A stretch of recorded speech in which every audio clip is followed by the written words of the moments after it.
Welcome to another episode of Healing Her Halo. I'm your host, Patience Murray, and today I'm joined by Sairan Aqrawi, an accomplished professional with a remarkable career spanning engineering, systems integration, and business coaching. Known for her strategic mindset and exceptional problem solving abilities, Sairan specializes in designing and implementing high quality technical solutions that drive organizational excellence. Her expertise and experience in systems integration and engineering includes expertise in engineering design, quality assurance, and compliance, ensuring successful project delivery and goal oriented leadership. Beyond her technical experience, she's deeply passionate about leadership development with a proven track record of training and mentoring individuals and teams. She's played a pivotal role in shaping future leaders and empowering others to reach their full potential. And today, we're going to be discussing how to break through some limiting beliefs and maybe unlock some hidden talents. Sayron, thank you so much for joining the show. Yes, thank you, Patience. I'm so excited to be in your lovely platform. Thank you for having me. Oh my gosh. And you're such a lovely person. And I'm so grateful to have you on the show. And ultimately, just so some people can know, I'm actually in the technical field as well. Like that's what I do from, my day job, right? So I'm actually in technology sales and everything like that. So from the engineering and technical side, I was really intrigued by, your experience. And I'm really curious as to how you couple that with your empowerment and helping leaders bring out the best. So how did you combine those two things together to create this unique offering that you have? Yes, I guess I arrange marriage them. I arrange marriage between IQ and EQ. My engineering is all about being concise and precise. You can make mistake, especially for someone in my midlife, my age, being in an engineering field for 30 years. My mistake is going to be fatal. It's not like someone who just graduated yesterday that you still mentoring and teaching them. For me, I have to be so careful at my job with numbers, with date, with deliverable package and everything because I carry with me over 30 years of experience. I met it with the leadership and coaching and mentoring because when I finished my master degree and I was starting my doctoral program at George Washington University, I was actually seeking to be a doctoral in engineering management. And while I started my first semester, I had a chance to speak with a group of younger girls who were undergrad and they were seeking opportunity what to do after graduation. Should they go proceed their master or they should just go and start a job and finding themselves as a female in tech. And back then, although I know I have the ability and I have the passion to help others, but I didn't know that I'm a good speaker. Mm. And the department asked me if I happen to be a coach. And I thought that, wait, was a coach? I was a swimming coach in my 20s. What she's talking about? She said, no, I meant to ask you if you are a life and business coach. I was like, no, I don't know what is that. So she made me curious. I went to the platform of ICF and I started searching the definition of being a coach through ICF certification and the exam and all of that. I put my doctor on hold. I never finished it, and I become an ACC back then. And the rest is history. I start having small business with different niche, and I think the reason I'm here today, you talked about the belief that we tell ourselves. My message to the audience is if you really committed to do something in your life, it's all in your hand. It's nobody else's hand. No one can control your path. It's all on you.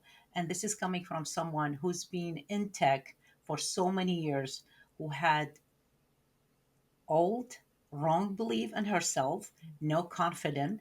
I didn't want to speak up in a conference of room full of men in construction. Here I am, someone who just arrived to United States 1996 with an accent and trying to thrive in engineering world. What's happened? What did I do? I am here to tell you there is a path, there is a way, and I can teach you that way to learn and get to your best version of yourself. Wow, that is incredible. You've made such a major shift in the beginning part of your career because you were becoming a doctor. And then you just said, you know what? I'm just going to completely pivot and go a different direction. What was that moment like for you? Because I'm sure it was scary and, or maybe it was exciting. So, like, what, but how did you muster up the courage to take in the feedback from somebody who's saying, I see this in you? But how did you actually get to that point of making the step forward? It's a very good question, Patience. So, when we born, even if we don't have it when we were in our, childhood or in elementary school, while you're growing, we all have something like a core genius or hidden gem in us. And what does that mean? There is no such things that I was an engineer all my life, but I never had that willing or passion to help others. I have it on me, but because I went to engineering school and I did my master and get married, have two kids, pregnancy, making a living, paying bills. That passion and that core genius was still inside me. It was buried. It was asleep for a while. When I started my doctoral in engineering, I knew for sure that's not all what I have to do.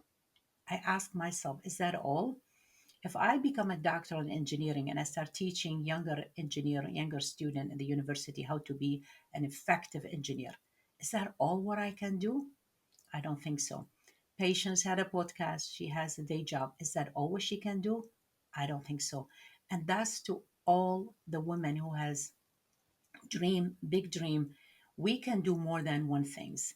It's go back to your power will. It's your commitment. Don't come to me. I'm a coach. When I have client, they ask for the 20 minutes complimentary, and I stop them after 10 minutes. They keep saying, I wish I dream, I wish I dream. I said, I don't want to hear that. Are you committed? If you are not committed, don't call me, don't hire me, don't give me any money. I'm not going to take you anywhere. You have to be committed, because my job as a coach, I charge you good money every hour. If I'm not capable to take you from A to B, then I'm not doing my job.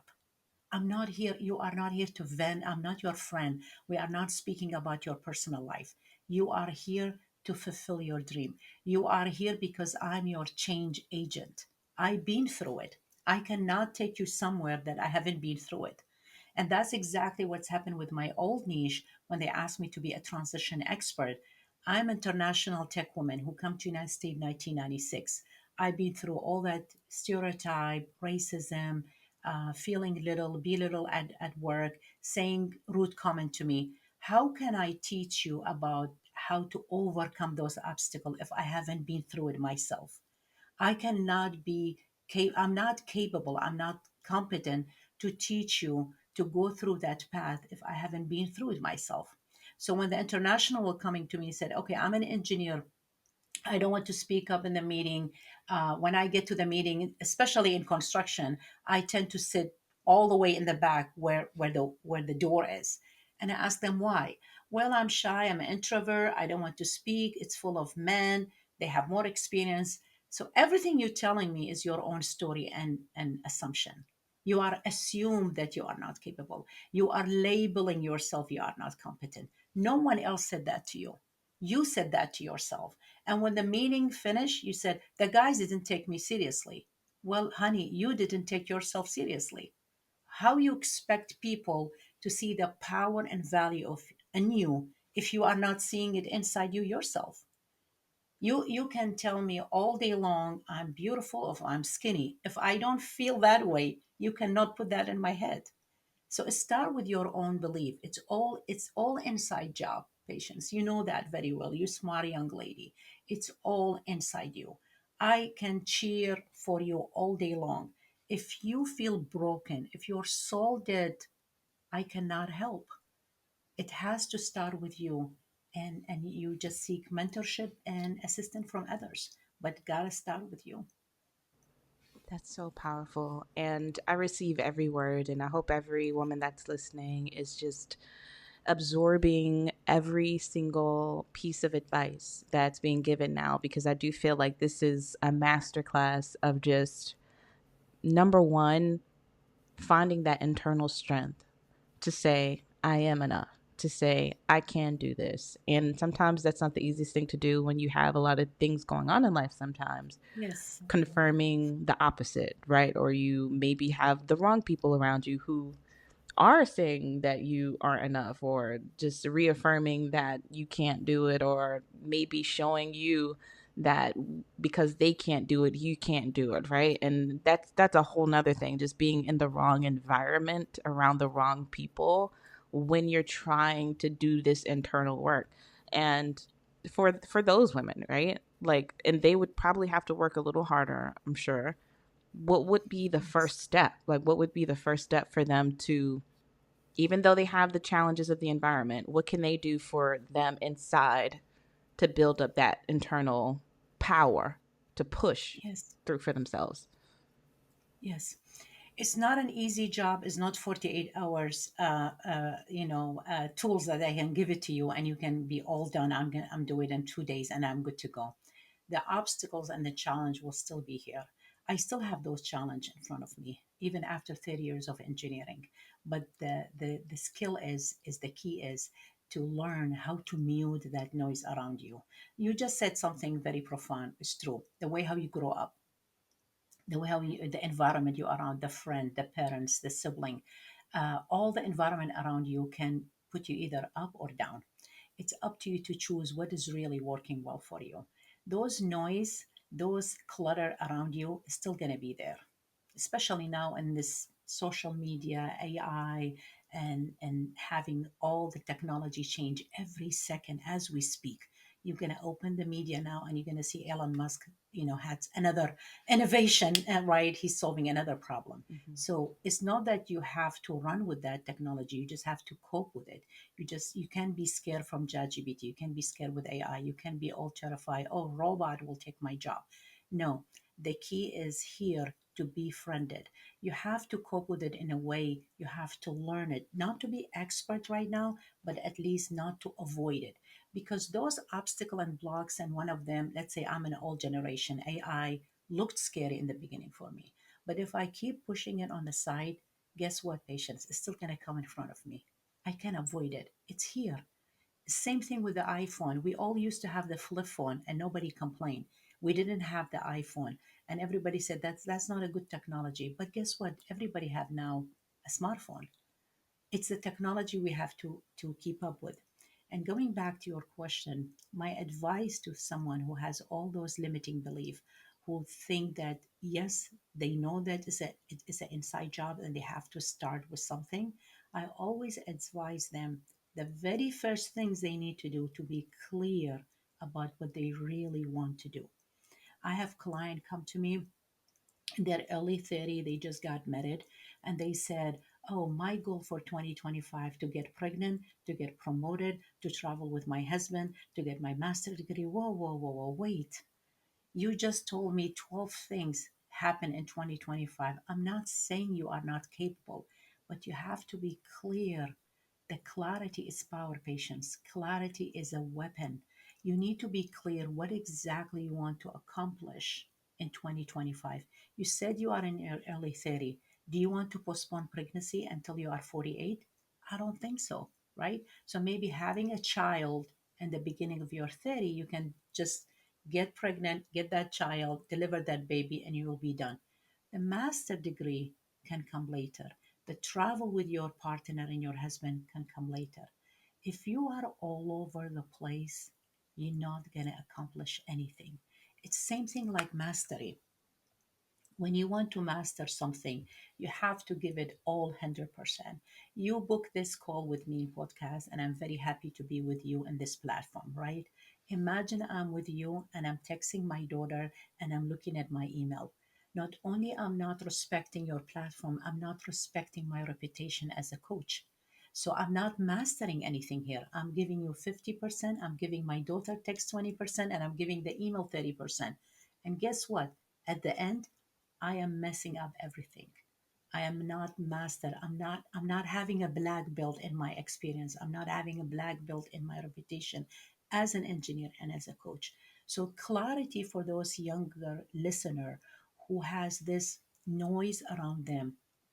We have distraction every single minute. All those clicking, I have to put do not disturb here so I don't hear the click of my email while I'm talking to you. It's not a big deal. It's just that click might, I have a sentence in my mind. I was like, what I was about to say. So we all need to clear up the air around us. For those younger listener, if you want to accomplish something, I always urge them to be clear what they want and write it down. Write it down. This is your life.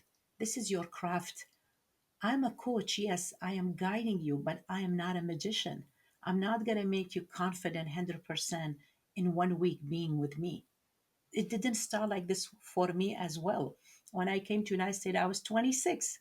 I was young, not married, no experience. Yes, I have bachelor in civil engineering, but I didn't know anything about the American culture. I didn't know that in the meeting I have to do certain routine. I have to go through certain training and certain requirement in order to be a professional engineer. It took time. This confidence you see on me, it didn't happen in 5 years. It happened after many, many failures, many no's, many jobs I applied. Nope, not qualified. Many places I wanted to be part of it. No, you are not qualified. But did I give up? No, I can't give up. If you want to make an impact, if you are in this earth, young, old, it doesn't matter your age. If you really here to make a difference, then your journey is infinity. There is no target, there is no finish line for you. Don't say, I have my PhD degree, I have two beautiful children, I have a $5 million house, I have a book in Amazon, I'm done. Who said you are done? You just started. You are not done. And it doesn't matter your age. You can do way more than you think. Wow. You just said so many amazing gems there, and the latter part of what you said, it reminded me. I just had this experience this week of. So, side note, so I'm like in this program, this Grammy U program, whatever, and they had a mentor come on and speak to us. And the mentor, they're in marketing, but they expressed that they started their career wanting to pursue music.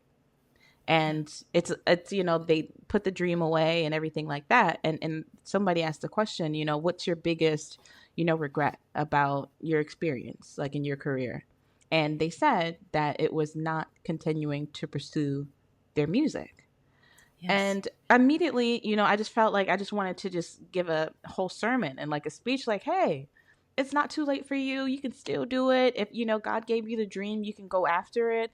But it's like, again, like with those limiting beliefs of what you tell yourself, the story that you're telling yourself, that's what you're going to believe no matter. And especially, let's say if that person came to you, right? You can't make them believe that they can do music. You can't make anybody believe that they can do something. You have to first have this inkling of belief that, you know what, I'm going to do it. I don't know how. I know that I'm going to need some support, but I have to get to that place of belief within myself first, and then utilize somebody like you to help me stay motivated, encouraged, and maybe even some sort of strategic plan on that journey to do it. Because I always feel like if God gave you the dream, it's still for you. I don't believe that you just got to start and stay on the journey, right? So I'm Yeah. so grateful for people like you who make their life's work about helping people stay on the journey and not give up on themselves. And you're just like a light, literally an angel on earth. Like, thank you so much for all the work that you do. Thank you. Thank you. And you said it very well. I mean, I cannot make you believe if you don't really, really want it and committed to do it. The only time I will say is late to do it when you take it with you to the grave. And why you wait that long, right? You have a dream. Who else will do it? Just start before even you are ready. Nobody have everything lined up for them. I made million mistake. I shut down a project that I have for 5 years and I changed totally the niche from international transition expert to business coach. I was proud of myself that I had the courage to change the niche. I was like, what I'm doing? I have a paycheck. I'm an engineer. Why I'm doing this? I challenge myself because I know on the other side of the challenge, I'm going to get to my best version. There is a I always say that in my podcast. Let me see if I remember it well. Malcolm Forbes, he has a says. He has a says. He always say the biggest mistake people make in life is not to try to do what they are really capable or they are passionate about. I hope I didn't. I was not exactly, but what he's trying to say is a mistake if people not try to make a living Mhm. make a living at what they most enjoy. That's what he said, make a living at what they most enjoy. Meaning, you might be in finance, patients, you might be in IT, you might be a doctor, but inside you, since you are a teenage, you have such a talent to write your blogs, the way how you write, you know, quotes, the way how you represent yourself. It's amazing. And you'd be like, why I'm doing this? I'm an IT, I'm a chief IT, I make 300,000. It's fine. Keep your job. I'm not asking you to quit your job. I'm asking you to bring that talent that you have, that skills. And I'm not saying passion. If you notice, I don't say passion because passion without action is nothing. I'm saying skills and talent because if you are a good writer and you come to me and you are not writing anything, then you are not a prospect writer because you are only wishing to be a writer, but you are not really taking action. So going back to your question, I get that question a lot.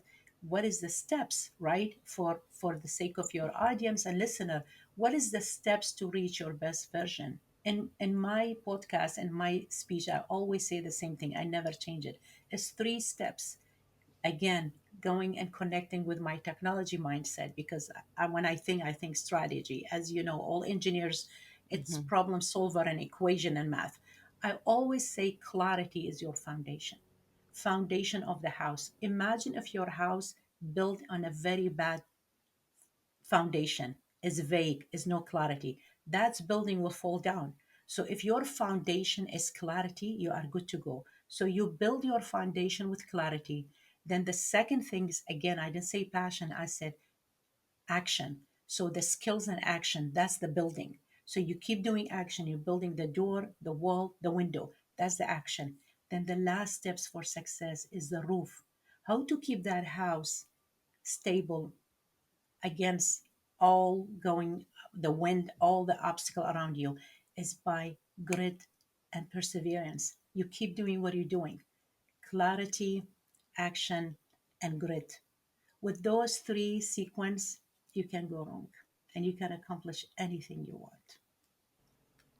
Wow.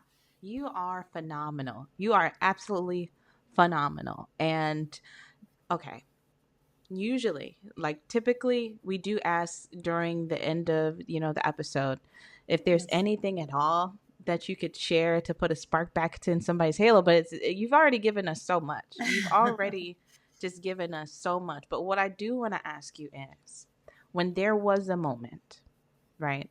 Let's say when the journey was you had the clarity, right? You're putting in the action, putting in the work, but something happened, some external life experiences, something shook Yes. your world. Yes. What did you do to activate that perseverance and grit within yourself? Because sometimes we do get to a point where we feel like we're making progress and then Yeah. bam, just life just kind of like smacks Yeah. the world out of you. So how do you pick yourself up after that once you put on all that work? Very good question. Very good question. And I'm not going to go to the normal line that people said, oh, when COVID hit, forget about COVID, is an old story now. But you said something big happened to you, and I'm going to relate it to death because death, it's something that you cannot, sickness, people can get well back to the service. But when you are in the middle of achievement and let's say you want your master or you're trying to build a family, you're getting married, and a death happened, very close person, parent, brother and sister. That's extreme. That will shake you.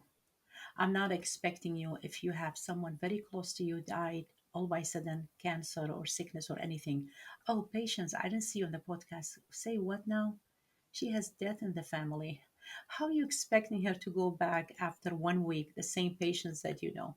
And I've been through it because when I get married, as a matter of fact, my father died at my wedding day and I didn't know about it until a couple of days. I'm so sorry. I felt there is something wrong when I had my wedding in DC, and I was telling my husband, I feel something happening back in Iraq. I don't know what it exactly was. There was back in 1996 and 97. There was no cell phone or anything. There was just the fax machine, right? And there was no that. Um resources for them to reach to me and say your father died. But my mom managed to call my brothers in Europe and say, just don't tell her yet. Today is her wedding. So things happen. And to go back to your question and answer your question, you don't expect that person just to bounce back and be bubbly and happy the same way just because they have a mission, they have a company, they pay the bills, they have employee. No. My advice is you go through that pain. You have to be, you just sit down, be on your knee, pray to God, say, God, what are you trying to teach me here? I was in the middle of this excitement. Why my dad died in my wedding day? There is a message behind it. I don't know what is the message. I realized later. Same thing when I had my baby son, the first baby. He was 7 months, and my mom died from stroke. She was 59, and I called her. I said, I booked the ticket. I'm bringing my son so you can meet my son. Well, guess what? I have the ticket in my hand. She suddenly died, and instead of me introducing her to my baby, I sit in her funeral. Again, that was not easy. Back then, I was in shock. I couldn't talk. I was not even crying because I was in denial. I mean, what's happening? I'm 31. I'm very young. I'm bringing my son so he can meet my mom. What do you mean she died? My grandma's still alive. She's 88. What do you mean my mom's 59? But things happen, patience, especially when it's come to death. There is a message behind it. I'm not saying to be happy when someone die. No, I'm saying to digest it, to go through the pain. Don't try to avoid it, because every time when you don't go through the event, it's going to come and face you again in an uglier way, in a worse version. So it's better to grieve, to go through that pain. It's okay. You shut down your project, you can take a break for a couple of months. Just go back and find yourself and ask this question: what is God trying to tell me here? I was in the middle of excitement. Why I am grieving now? What I'm learning here? What is the message? And you will realize there is a big message behind it. And you just come back more mature, more wise after that. Number one, I am so sorry for your loss. Oh, thank you. And Thank thank you. you just for being so vulnerable, so open, and transparent about your journey. And it just really helps me understand why your heart is so compassionate. And you just feel that when you speak. I'm so grateful that you made the pivot into this career path because you are definitely anointed to do this. And I am so honored to be able to help you share your story, share your work, share your service with us. How can we stay connected with you? And if we want to take advantage of your offerings, how can we just do that ASAP? Like right now, if we wanted to book something right now, like I need to schedule something Yes. ASAP, where can we go? Yes. So although I speak kind of in a calm way, when it's come to action, I'm like all my Okay. urgency. I want you to do something, right? That's I'm trying to good. keep Balance. that calmness and tranquility so I can put you in a peace place. Hmm. If your audience come back and they mention your platform and your name, normally I charge good money every hour, but I'll give them 1 hour complimentary because they come through you. They come mentioning your name and mentioning your platform. I'm giving them 1 hour complimentary in LinkedIn, which is all about how to build their LinkedIn, how to have that executive, um, appearance, how to be good at the interview, how to seek promotion, and all of that. That's all the tech world. If they want to start a business, again, I'm giving them 1 hour complimentary, which you can Google me. You see, I charge a lot for that. But if they mention your name and your platform, after that, I want them to be serious when they come to me. I want them to be committed. There is a sense of urgency here, patients, because if you don't take action now, then when? You want to reach your best version of yourself. See, again, I got excited because it's all about achieving an action. I can be calm and talk spirituality and stoic with you. When I know that you are committed to make a difference, I'm right there. I'm the engineer. My personality of engineer pop up. I want action. I want 1 plus 1. I don't want you to come to my session after the complimentary. Say, Ron, I'm wishing. Keep wishing. Go home. Don't come and talk to me. I already give you 1 hour complimentary because patience, you came through patience. Now it's time for action. There is urgency in that. Don't wait so long. This is your time. This is your craft. You better to master it. Seiran, thank you so much for being on the Thank show. you. Ah, Thank you for doing a great job. I'm so happy, a young lady like you, she's seeking impact. She's not only happy with her paycheck, she's not happy with that. She knows she can do way more than that. I hope more younger generation female like you take your steps and doing more than a 9 to 5 job. thank you so much. And you're absolutely right. There is so much more. And whoever is listening, there's so much more for you. And I Yes, encourage you, and I encourage myself right now to take action. We can do this. We can absolutely do this. Where definitely. new things are upon us. So let's go Yeah. ahead and run forth, run forth, run forth. We got this. Yes, yes, definitely, definitely. Yes, patient. Thank you. Yeah, All right. And thank that's you. been another episode of Healing Her Halo.